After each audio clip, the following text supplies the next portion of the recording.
Hi guys, welcome to Karthik diaries.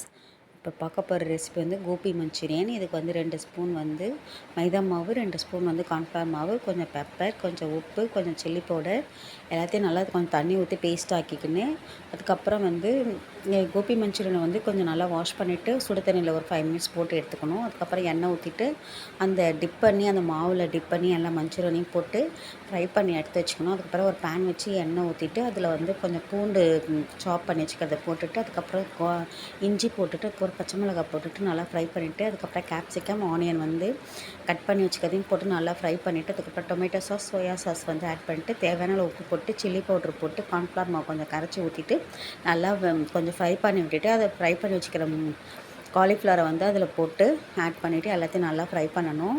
Fry பண்ணி விட்டுட்டு அதுக்கப்புறம் நம்ம தேவைப்பட்ட கிரேவி இதுக்கு வேணும்னாக்கா நம்ம வந்து கன்சிஸ்டன்சிக்கு வேணால் நம்ம தண்ணி ஊற்றி ஆட் பண்ணிக்கலாம்.